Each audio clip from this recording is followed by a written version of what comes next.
मुझे तो बारी इस बात का यकीन ही नहीं आ रहा कि आखिर कैसे परिशे ये सब कुछ कर सकती है। इतनी हठधर्मी के साथ उसने मुझे जलील करके रख दिया।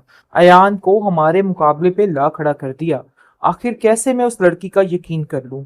मुझे तो इन सब चीजों की कोई समझ नहीं आती। और जैसे ही मिनाल आती और कहती है कि ये क्या परिशे ने हंगामा मचाया हुआ है, उधर भी मुझे जलील करके रखा हुआ है, इधर भी।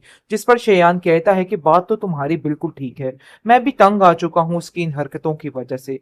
मुझे खुद समझ नहीं आ रही कि आखिर मैं क्या करूं। इस लड़की ने मेरा जीना महाल कर दिया है। एक बात मैंने उससे कही थी लेकिन उसने मेरी वो भी नहीं सुनी। हता कि वो तो बारी की भी नहीं सुनती। हर बात बे बात पर उसको जलील कर देती और खड़े खड़े उसको साइड पे कर देती है। आखिर कब तक उसकी ये हरकतें ऐसी चलेंगी? इस पर बारी अपने बाप को कहता है कि आप बिल्कुल भी परेशान ना हो, सब ठीक हो जाएगा, टेंशन लेने की जरूरत नहीं है। मैं इसको खुद अब संभाल लूंगा, मुझे पता है अब इसको कैसे हैंडल करना है। जिस पर मिनाल कहती है कि तुम तो रहने ही दो, तुमने क्या करना है, तुम्हारे ऊपर तो मुझे बिल्कुल कोई भरोसा नहीं है। मतलब ये है कि तुमने अगर करना होता या वो तुम्हारी बात मानती तो कब की तुम्हारी बात मान चुकी होती। लेकिन उसने तुम्हारी एक नहीं सुननी, ये बात तो बिल्कुल तय है। भाई इससे अच्छी तो अनाया थी जो तुमसे प्यार तो करती थी और तुम्हारी इन चीजों का लिहाज तो रखती थी, लेकिन शायद तुम ही उसकी कदर ना कर सके। लेकिन जी किसी को क्या पता कि अनाया ही की चालें हैं जो कि सर चढ़कर बो रही हैं और सब कुछ करने पे सबको मजबूर कर रही हैं। लेकिन परीशे अपनी इस जिद पर अटक चुकी है कि वो ये नौकरी नहीं छोड़ेगी। पता नहीं उसके दिमाग में क्या कन्नास पड़ा है, उसको कुछ समझ नहीं आ रहा। यहाँ तक कि उसने शेयान की बात का भी इनकार कर दिया। उसने बड़े मान के साथ अपनी बेटी समझकर उसको ये बात की थी कि मेरी बेटी मेरी बात कभी नहीं टालती है। लेकिन उसको क्या पता था कि उसकी बेटी क्या कारनामा सर अंजाम देने जा रही है और उसको किस तरीके से जलील कर देगी। ये बात अब उसको काफी परेशान कर रही। जी आप देखेंगे कि नाया चीखो पुकार करेगी और कहेगी कि बारी ये देखो आखिर असल क्या वजह है, क्यों परिचय हाथ धो के मेरे पीछे पड़ चुकी है। जिस पर परिचय कहती है कि मैं ऐसा कुछ नहीं कर रही, तुम बिल्कुल बेफिक्र हो जाओ, अपनी जिंदगी को सही तरीके से जियो, मैं तुम्हारे बारे में नहीं बुरा सोचती हूँ।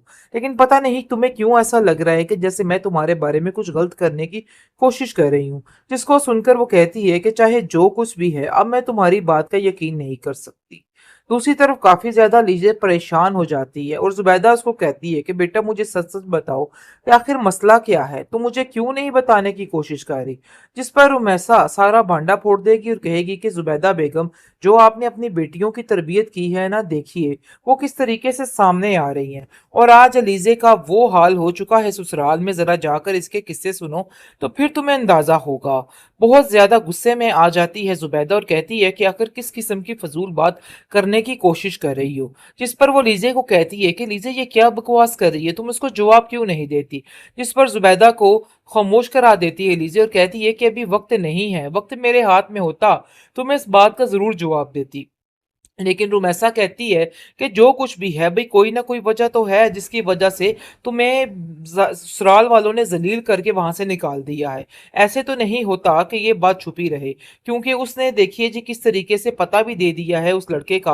अब वो आकर मजीद जलील कराएगा और ये आलम को उसके खिलाफ मजीद करवाने वाली है। बहरहाल जी आप देखेंगे कि साफ साफ जुबैदा कहती है कि मेरी बेटी ये काम नहीं कर सकती, मुझे इस चीज का पूरा यकीन है। अगर तुम कुछ कर रही हो या कुछ सोच रही हो ये सब तुम्हारी चाल है। और वैसे भी तुम्हें ये फजूल बातें किसने बताई हैं, तुम्हारा कॉन्टेक्ट किसके साथ है, मुझे ये बताओ। आप देखेंगे कि लीजे जो है वो इस बात को लेके हैरान है कि आखिर ये सारी बातें इस तक पहुंची तो पहुंची कैसे, फिर उसको पता चलेगा कि ये उसकी नंद के साथ मिली हुई है। तो जी नाजरीन, फाइनली बारी के बाप का दिल बुरे तरीके से टूट चुका है, क्योंकि उसको बड़ा मान था कि परिशे उसकी बात जरूर मानेगी और उसकी बात से कभी इनकार नहीं करेगी। बस यही टेंशन उसको ले डूबी, क्योंकि उसने कहा था कि तुम अयान के ऑफिस में काम नहीं करोगी बल्कि मेरे ऑफिस में मेरे साथ काम करोगी। उसने बड़े मान के साथ परिशे को कहा था, लेकिन परिशे ने किसी की बात का कोई मान नहीं रखा। हाँ, अगर कोई ऐसी वैसी बात हुई भी थी तो उसको जाकर बताना चाहिए था कि आखिर इन सब चीजों के पीछे वजह क्या है, क्यों वो नौकरी नहीं छोड़ रही है, क्या मामलात है। लेकिन इस लड़की ने ऐसा कुछ भी नहीं किया। तो मतलब ये है कि इस परिचय को क्या नाम दें, कुछ समझ नहीं आ रही है।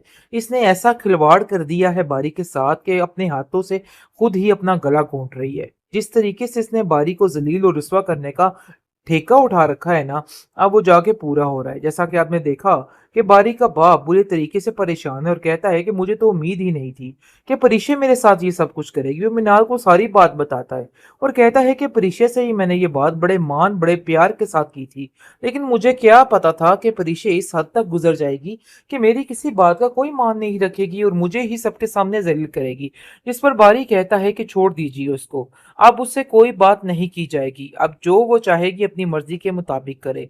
लेकिन जिन सब चीजों के पीछे अनायाबाजी की चालें जो हैं वो शामिल है और यही सब कुछ करने वाली है। ये सब कुछ तमाशे करके अयान को खुद आगे करके खुद पीछे हो जाती है और परिश्य को दिखा देती है बारी को कि ये देखो भी तुम्हारी बीवी क्या चाल चलन कर रही है।